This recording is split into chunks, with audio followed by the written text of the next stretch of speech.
Welcome to Garden Wise Adventures. My name is Malie, and today we're going to give you an in-depth tour of what's growing in my yard.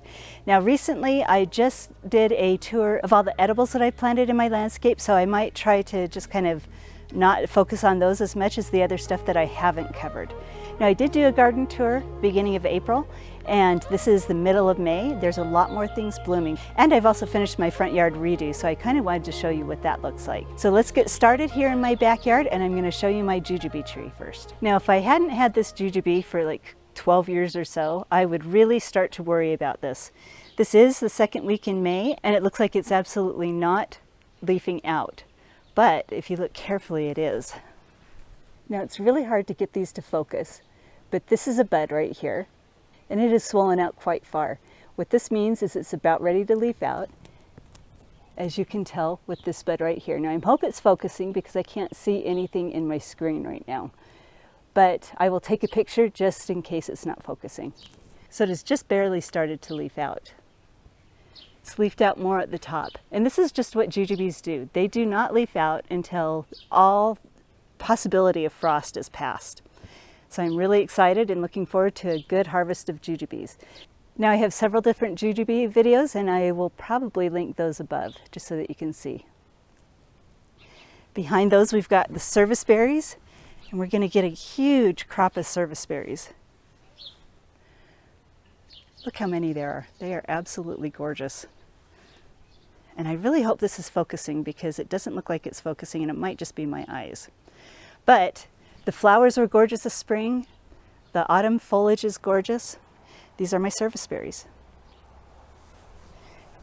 Now earlier this year I had a ton of buds, and it looked like I was going to get a ton of fruit on my red gooseberry. But now when I look, I'm not seeing any fruit on the underneath. I don't know if it's hiding or if I'm just not going to get any fruit. Now this bush has been in here since the jujube tree was here, and I have cut it back a couple of times really hard and not gotten any fruit. Well, this year I did not cut it back at all. I didn't even cut it back last year so I could start getting fruit again, and I'm still not getting it, and I'm not exactly sure what's going on with that, so we'll have to figure it out. I don't know the variety, but that's a red gooseberry. I am going to get a couple of fruits off my brand new little Invictus gooseberry though right here. I had an Invictus before that was absolutely delicious. It's got large green fruit, but it died on me because I think I neglected this area too much. It wasn't getting any water, and I hadn't fertilized it almost since planting the last gooseberry. So yeah, this bed was built in 2008. So I recently put down a lot of compost, mulched it really well, fertilized everything, and added new irrigation, so hopefully this will survive. This is pineapple mint that I absolutely love. Got my lime balm. And then we've got some chocolate mint. All of this smells so good. And yes, they're all going to intermingle, and it's probably not good, but that's okay. We'll survive. Another bush that is blooming that I absolutely love is this Cotoneaster. This hill is kind of a wild mess, but I leave it like this because I don't ever have to weed it. None of this stuff really requires any pruning, and it gives me complete privacy from any neighbors. And it makes me feel like I'm in a forest. So I just let this go as wild as it wants. So we have the juniper, which requires no care. Cotoneaster, which has these beautiful little pink flowers. The bees absolutely love them. It's a little early in the morning for them to be out, but we do have one little guy over here. One that just buzzed my head. Maybe you can see him flying around in there. But they absolutely love these. And then it turns brilliant scarlet red in the fall. Oh look, this is one of my favorite bees. I don't know exactly what kind it is. It's kind of like a bumblebee or something, but it's got that red back on it that I absolutely love. Isn't he cute? So yes, the Cotoneaster stays. This is my Canadian red chokecherry, and it just finished blooming, and I'm so sad it's done because it smells so good. It scents the entire neighborhood. Now, I think Canadian red chokecherries are sterile or something because it looks like I'll get a ton of fruit off of it, but I never get any fruit off of it usually. the fruit all falls off, and when I talked to somebody about it, they said that Canadian red chokecherries are supposed to be sterile so they don't set fruit. Now they start out as green, and as you can see right here, by the middle of summer, the entire tree is going to be a gorgeous mahogany color. So I really do like these trees. Here's another one of my favorites. This is my Sensation Lilac. It's not as full as it should be because it's back here in the shade, but I let it kind of hang over the lawn and it blooms profusely. It smells divine, and these flowers are absolutely gorgeous. I really, really love them. Next is my little Dapple Dandy Pluot that's too close to my blue spruce, but it's going to stay as long as it decides to live. Now, I've gotten a few fruit off of this tree. You know, this is about 5 or 6 years old, but I've never had a really good pollinator for it. I was told that a Santa Rosa plum would pollinate it, but I have a Santa Rosa plum that blooms the same time that this one does, and it's never pollinated it very well. So I got two new pluots, a Flavor Supreme and a Flavor King, to pollinate this, and that hopefully will start happening next year because they were just planted this year. But this year, these are the only fruits that I'm seeing on it. We had a huge freeze just as it was blooming, and these may or may not stay on the tree. We'll just see how it works. These two raised beds have not been cleaned out from this winter. I'm going to be doing that on Saturday, and then I'm going to plant tomatoes in these. In here we have some kale and mustard and all sorts of different things that are going to seed.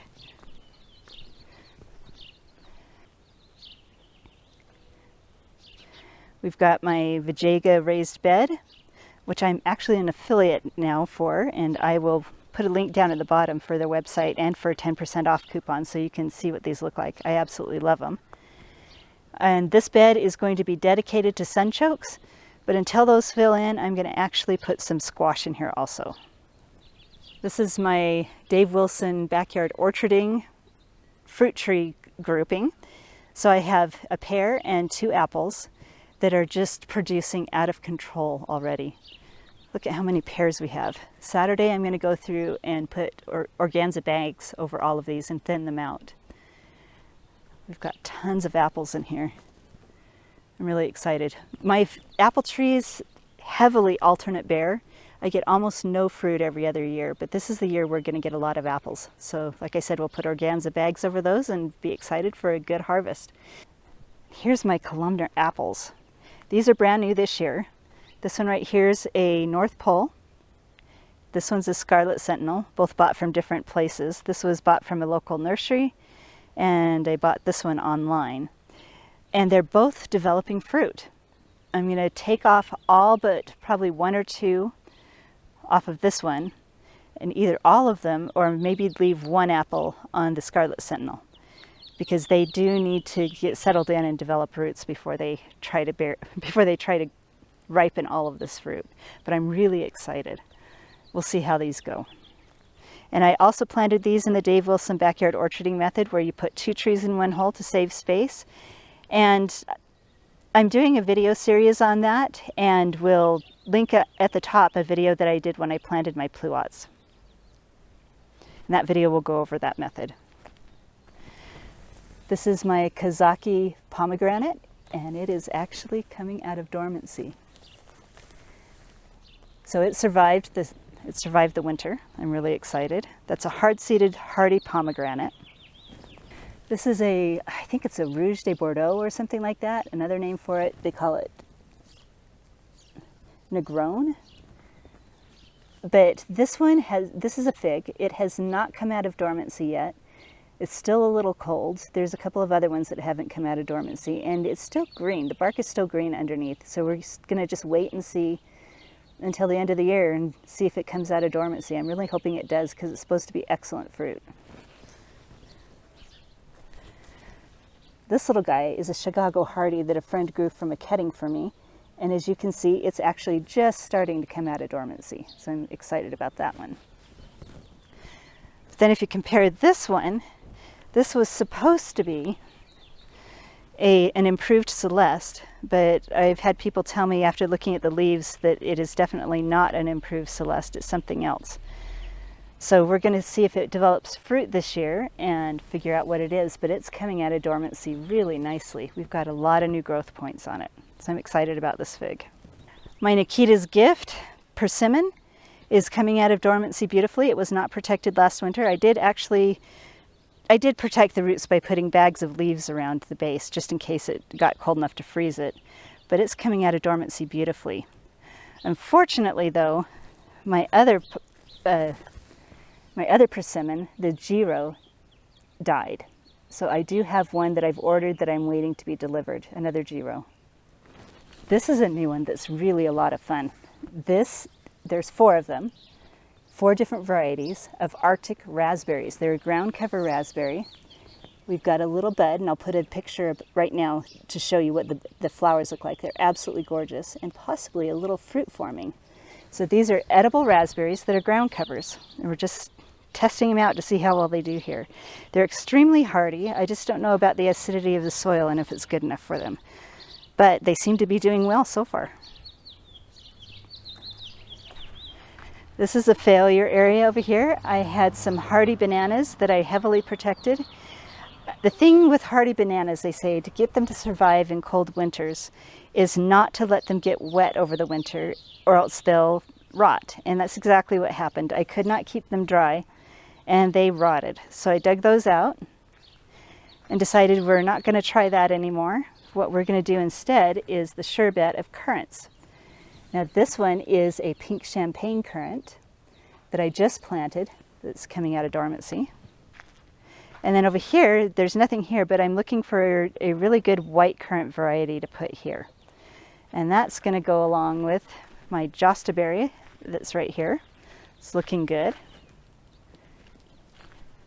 And I have a really pretty little golden currant that was planted a couple of years ago that's got a ton of fruit on it. I'm really excited about that. And on my little honeyberry, we've actually got fruit on my honeyberry. So this is going to be the first year I'm going to be able to try that out. This is an endless summer hydrangea that doesn't usually grow really well here in Utah.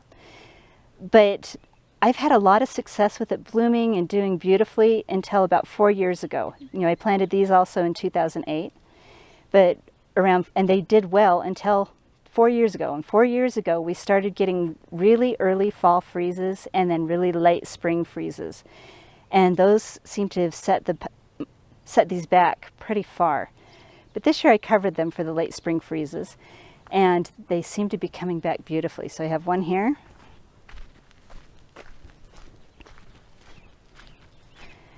And one over here. So we should get blooms this year off of them. Here's another one of my favorites.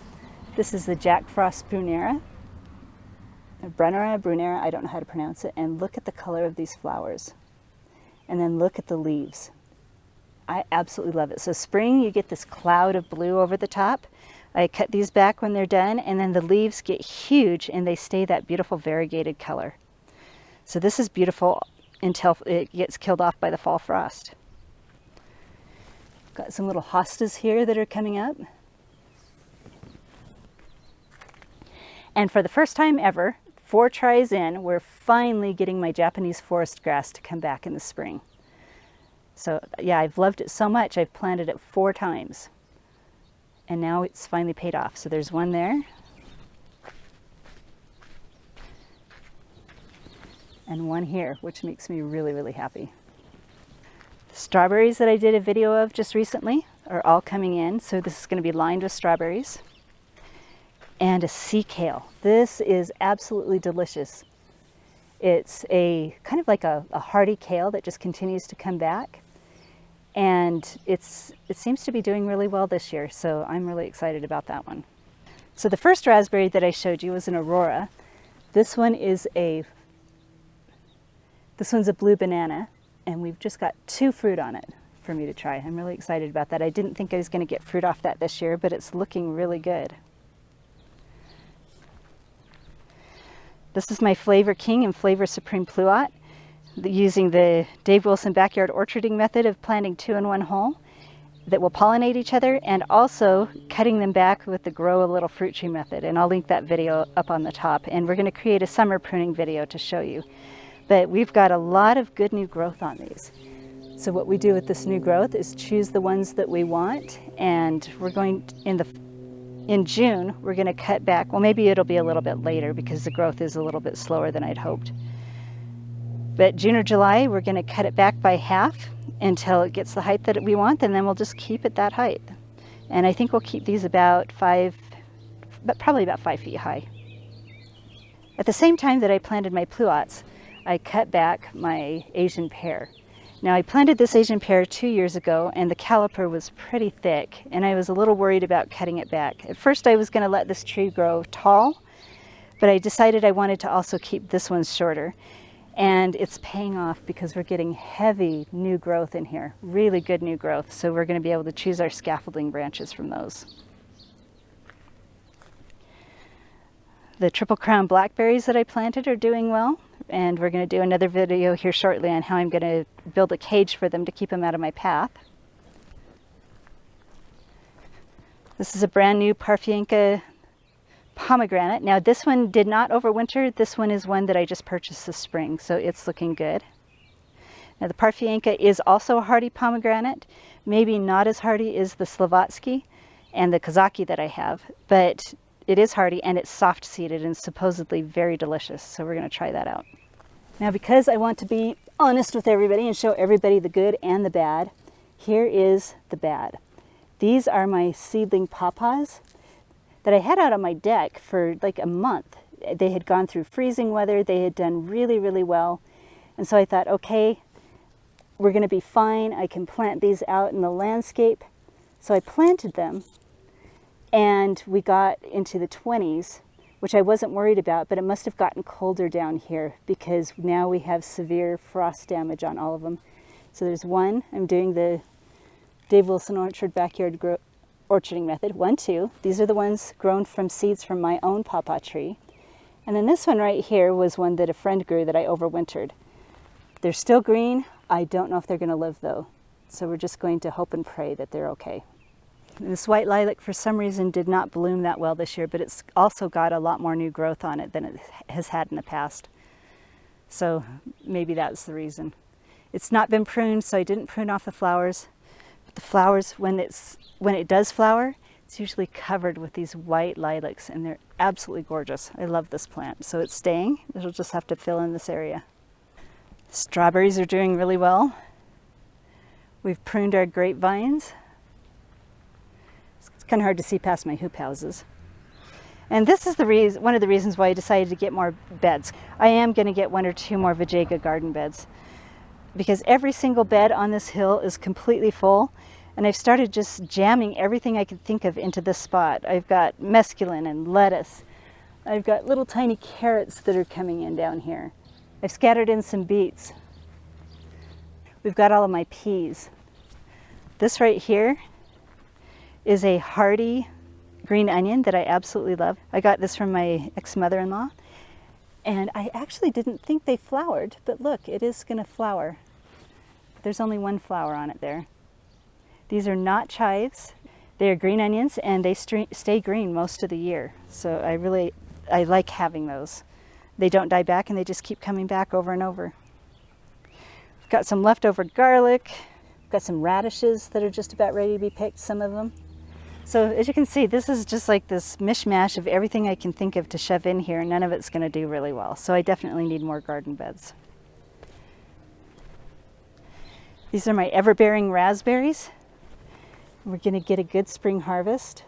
There's another view of my grapes lining everything. This bed is going to be where my peppers go. So I've got to harvest my chiji misai, which I will probably dry. Maybe create some soups and freeze it. But I definitely want to utilize all of that because it's so delicious. We're going to need to harvest the kohlrabi, even though it's not quite ready, but it can be harvested at any stage. We'll leave the chard. Probably harvest all of the spinach because it'll bolt eventually here. And then this is an interesting one. I'll probably try to leave these. This is called a Celtus. You can use the leaves as lettuce, and you can also leave it to grow a big thick stalk. And in China, I think that's the part that they harvest and eat, is the stalk. We've got a few seeds more growing of it. We've got some little carrots growing in here, so I've started shoving stuff in here also, which is not a good thing. We've got some curly kale right here. This is more kohlrabi and cabbage. These right here are specialty garlic that I'm growing for a friend to kind of try out. He bought a bunch of different varieties, and so we're going to try those out. And I tried to keep them separate from my other garlic. And my chives over there. So when I harvest this, I'll probably either add more squash or cucumbers to this area. This is all cauliflower. Well, all cauliflower and volunteer everything else. Now this is what happens if you let your lettuce go to seed. This is called black-seeded Simpson. Hopefully you can see this. This lettuce is black-seeded Simpson, and it comes from a plant that I planted in 2010. I planted it and I let it go to seed, and then every year it just plants itself and comes up all over my yard. We've got some in the we've got some in the grapes. Got some in the cabbages. Got some outside the beds. And so I just let it go to seed and let the seed fall wherever they want. Then I choose the biggest, healthiest ones and let those go to seed and throw those in my compost pile, and then I get free lettuce every spring. It's really nice. I do plant other varieties. This one seems to be the one to reseed itself the most. So I do plant other varieties so I can get a mix, but it's kind of fun. The other thing that I let reseed itself is dill. And we have dill everywhere. And this is an area where, for some reason, maybe it's just the way the shade falls, but it reseeds itself every year in this spot, and this is where I harvest my dill seed for my pickles. Another one that I let reseed itself is my parsley. And parsley is a biennial. One year it will form the leaves, the next year it will form a flower stalk. Like right here, you can see it starting to form a flower stalk. It'll set seed, plant seeds for the next year's growth, and then I leave what I want, pull what I don't. And it's a good ground cover and it's good to use. I also do that with the Regula. Regula does that same thing. But anyway, the cauliflower is looking really good. I've got purple, green, yellow, and white in here. And it seems like the purple seems to be doing the best, but we'll see what kind of harvest we get. This is my onion bed. And I was really worried that way over there the quail would continue digging, and they did dig out a small patch of the onions, but they've left the rest, and they seem to be leaving this bed alone now, so I'm really happy about that. We've got some volunteer lettuce. Another thing that I let volunteer all over the place is coriander. I let that go to seed, and it spreads itself everywhere. So I have coriander growing on its own everywhere up here in my garden beds. I don't like the leaves, so it works really good to let it go to seed. The flowers draw in the pollinators and the beneficial insects, and it's just been a great addition to the garden. This is a new trial. This is Tarragon. It's the first year I've seen it come back, and we'll see how it does. And we've got some leftover chijimisai and some kale that I just stuck in here that I had been growing inside. This up here, under my peach trees and my nectarine trees, is my Parsley Forest. I may need to thin that out, but I probably won't because it's being a good ground cover. And then I plant garlic under my trees to prohibit borers. Borers generally come in at the base of the plant, and you'll see a bunch of goopy jelly-like substance. And then you'll know that that's where the borer is, and you can dig the borers out at that point. But I'm not seeing any borers this year. Now, the garlic has not helped 100%. I do see borers probably every other year, but not enough to damage the trees. But what did damage the trees this year was the frost. And I did a video on the frost damage that I saw. These trees, we hit 20 degrees just as the flowers opened, and it was in full glorious bloom. The flowers looked okay, but when I felt them, I could tell that there was no fruit forming inside. So I think it damaged the reproductive parts inside the flowers, because this tree, which is my which is my early lemon Alberta, had about 90% or more fruit loss. I do have one here. If you can see, there's one little fruit there that I'm excited about. And there's probably maybe 10 fruit on this tree. And usually there's so much that I can't use it all. I have to share it with friends. So I'm really disappointed about that. This is my O. Henry peach. We got a few more fruit on this. We have maybe 20 fruit on my O. Henry peach. We might have a few more than 20 on this one. So this one didn't get damaged as much, but it's also a later fruiter. So maybe the flowers were not as mature when it froze. And the same with my nectarine. We do have a few little fruit on it. More than the peach trees. We probably have 30 on the nectarine, but I'm really sad that I'm losing the fruit on it. My cherry also got hit, but not as bad as the peaches. We're actually going to get a good crop. We usually get thousands of fruit on here. I mean, it's usually completely covered with fruit. And we do have a lot of fruit here. We have enough that I'm going to be able to use what I want, but probably not enough to share with friends like I usually do. I usually invite people to come pick cherries, but I may end up having to use all of them this year, but we'll see, because the more I look, the more I see. So the cherry did really well with the freeze, because it was also in full bloom when the freeze happened. And my poor little plum had the same issue. I thought we were going to get more fruit. I may get nothing off of this tree. This is a Jupiter grape, and you can already see the flower buds in there. Here's one here with the buds. So we're going to get a lot of grapes this year. So we're back down here at the bottom of my hill. We're going to head back up because I forgot a couple of different things. But look how happy the bees are with my rosemary.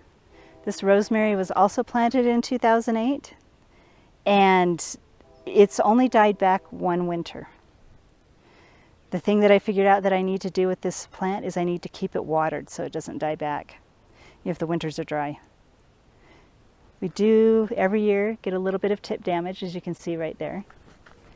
This is tip damage from the winter, but that just falls off and new growth comes in and fills in. This is my pistachio. It's from a pistachio tree on the USU campus. It's a seedling from one of those. It's very hardy. Some Iranian students came and planted those trees in the 1970s.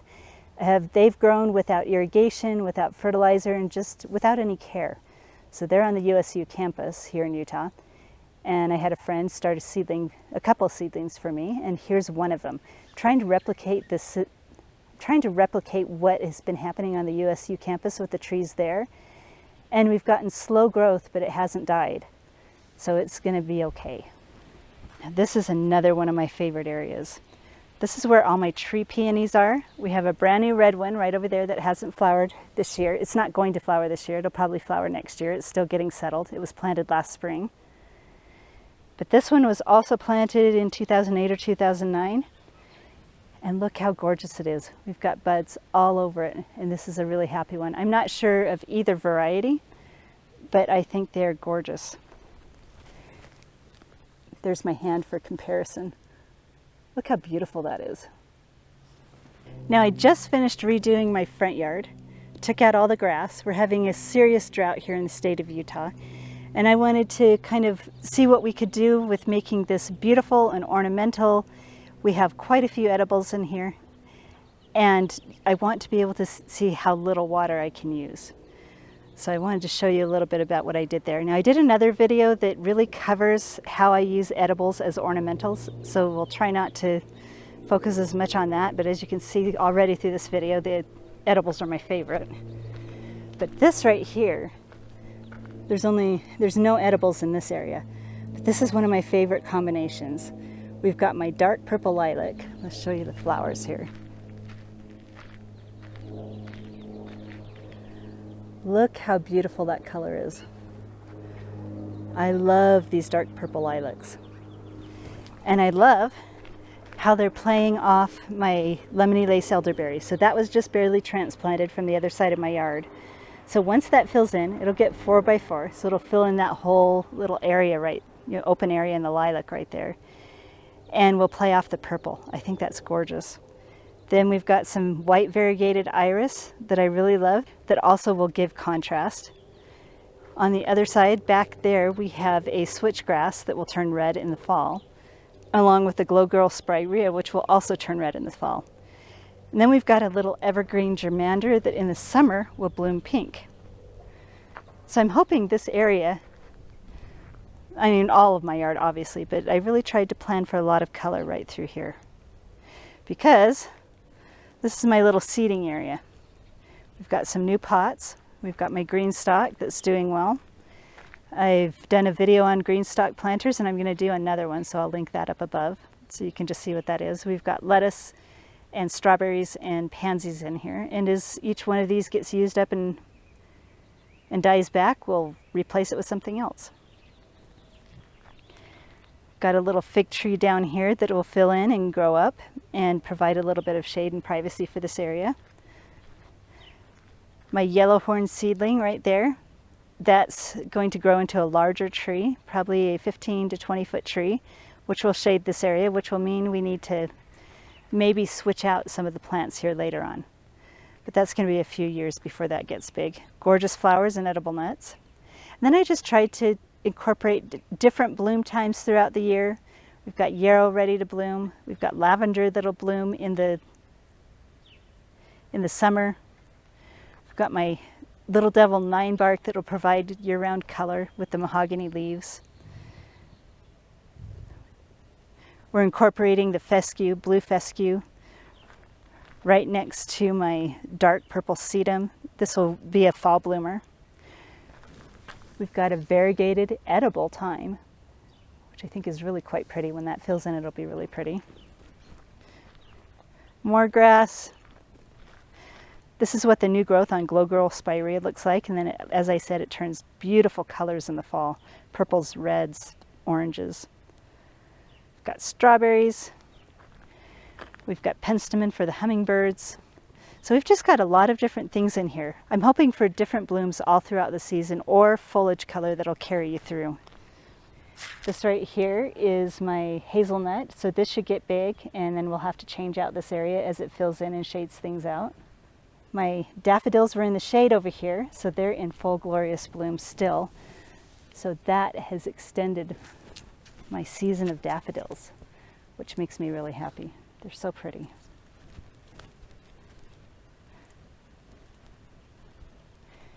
Got some peonies that might start doing better now that the blue spruces are gone. We're going to put a lot of ground cherries in that area. We've got a Jefferson hazelnut right here. The other one was a Doris hazelnut. Honeyberry that will fill in here. And then we've got my bush cherries. This little bush cherry was one that got dug out by a utility company. This one is a Carmine Jewel, and it was buried a foot down. So it stayed buried all winter. And then I found it this spring when I dug the hole to plant this bush cherry. This one's a Juliet bush cherry. So it's definitely a survivor. It's looking really happy right there. Over here we have the pawpaw that I planted in 2008 or 9. And this is what the flowers look like. And this is what the flowers look like. Aren't they pretty? They're like little bells. I'm hopefully going to get some pawpaws. As you can see right above it, there was a bud that froze earlier this year. So they froze and it put out new buds. So I'm really happy about that. It's coming out of dormancy nicely. So this is another pawpaw that suffered drought stress early in its life and has really struggled. It's 4 years old. Well, actually, this is its 5th year. So I'm hoping, really hoping, with all the mulch, fertilizer, everything that we can do to help it, it'll start getting some growth on it so that we can actually, so that it'll actually start flowering and we can pollinate my other pawpaw trees so that we can start getting more fruit. I usually get about 6 a year without a pollinator on it, but I'm hoping to get more. This is my medlar. Absolutely beautiful tree. More popular in England than here. And it's getting ready to open. Look at the buds on that. The flowers are gorgeous. The fruit is okay. I've actually learned how to utilize the fruit so I like it better. but I really like this tree. So that's a medlar. Bread is giant. Right here, you can see that the bark is still green. Hopefully you can see that the bark is still green. But we have no buds coming out. So I think this is just late. Although I think the buds are bigger than they were last week. So I'm hoping, beyond hope, that this will survive. This is an almond. This is a Nikita's Pride almond. But yeah, it's green enough. The branches are pliable. It feels alive. I'm pretty sure it's just late in budding out because I just barely planted it this year. Its friend over here is a Bounty almond, and it's actually a little bit further along. It still has not leafed out, but you can see that the buds are just starting. So I do have hope for the other one. This is an Autumn Magic Chokecherry, and look at the flowers on this. The fruit is edible, but highly astringent. It is sweet, but highly astringent. But the fall color can't be beat. So I'm excited about that. I'm excited enough about it that I went and bought another one over here. We also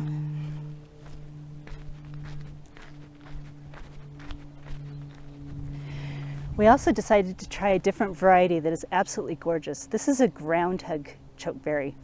I think it also produces edible fruit. I don't know if it tastes very good or not. I haven't tried it yet, but this will be a low growing, about 3 feet wide, 18 to 24 inches tall, with these beautiful flowers in the spring, and then in the fall it'll turn red. Up here I have widened out my planting bed. It used to be really narrow, but I widened it out and I've attached it to my vegetable garden beds so I can grow annuals in here. I've also got hydrangeas. In the back, they're going to be dwarf hydrangeas. I wish I could remember. I'll put the name on the top of the screen. But they'll get the water that they need. And I think I'm also going to put some colorful chard, and possibly some purple kale in here. In front, though, I have all of my snapdragons that I planted. And it looks like they're coming out fine. So as soon as it heats up a little bit, I think they're going to start flowering and they'll be gorgeous. And then my catmint that I couldn't get rid of, so the catmint is going to take over the front. On this side, we have some early dwarf irises, and they are just so gorgeous. I actually ordered some more dwarf iris to put on the other side of the property so we can get a mid-spring bloom from them. We've got some ever-blooming white irises in the back, so I think I'll spread these around the property plus add the other ones that I just purchased so that we can get this combination both in the spring and then the rebloom in the fall on the white ones. On this side here, we have my other pistachio that gets a lot more water than the one on the hill and obviously likes it a lot better. This one is 2 to 3 times the size of the one on the hill in my backyard. We've also got some more hydrangeas. This one's a little lime punch. It's going to turn bright red in the fall, come out in white in the summer. This is a strawberry vanilla, I think is what it's called. It's another hydrangea that's doing beautifully. We've got my Golden Falls Eastern Redbud that is, it's just a weeping redbud with yellow leaves, and it's looking really good.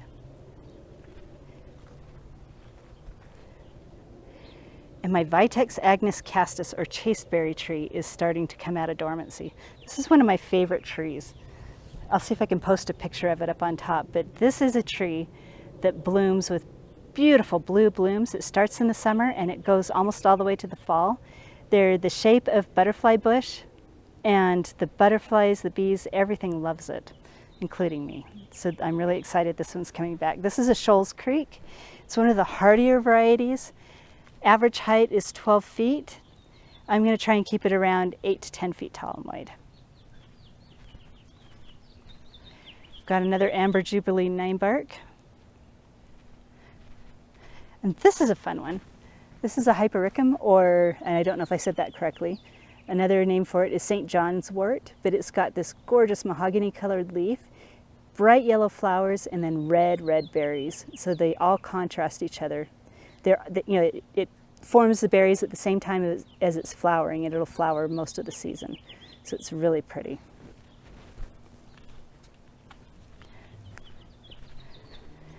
Now I have a lot of these species tulips all over the yard, but these are the only ones that have bloomed this year.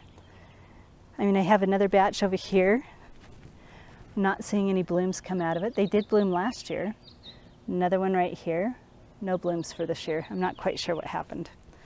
But this is what the blooms look like, and I think they're so pretty. Now this is a laced up elderberry. If I had a dark tower, I think this would actually form berries, edible berries. I don't think I do. On the other side of the property, I have another, I think, laced up. This one, you can actually see the flower buds starting right here. So we're going to have pink flowers on it, which will be really pretty. Don't know if we're going to get any edible berries off of it though. But it is a gorgeous plant. And it's just going to grow just like that. It'll probably get about 10 feet tall and about that wide. So that's what they do. It's just a narrow elderberry. Last of all, we have my Chicago Hardy fig. And I hope you can see all the figs down there. This is the Braba crop, or the early crop. And I'm going to uncover this on Saturday and then prune it back in June just to see if we can get it to, just to see if we can force it to grow its main crop. Because the main crop is usually heavier than the Braba crop and is better quality fruit. This method of protecting it really protected it well. And it's kept it safe against the late spring freezes too. So we're going to use the straw in my gardens, store everything else so that we can cover it up next year. This one's the Desert King. We've got one little fruit on there. Oh, actually we've got more. There's more fruit forming. So I'm excited to see how this tastes. Now this one, the Braba crop, is the one that you wait for. Desert King, I don't think the main crop ripens early enough. But they say you want to protect it so you can have the Braba crop on the Desert King. And before I finished, I wanted to kind of give you an overview of the food forest. So we've got all my planting beds on the hill here. Food forest down below. It stays a little cooler down here. I've got my apple trees, cherry, and plum. So this is kind of what my backyard looks like. My only patch of grass is right here. It needs to be mowed desperately. But it's coming out of dormancy nicely. So thank you for coming along with me on this journey. I hope you enjoyed this video. It was a little bit longer video and we covered quite a bit.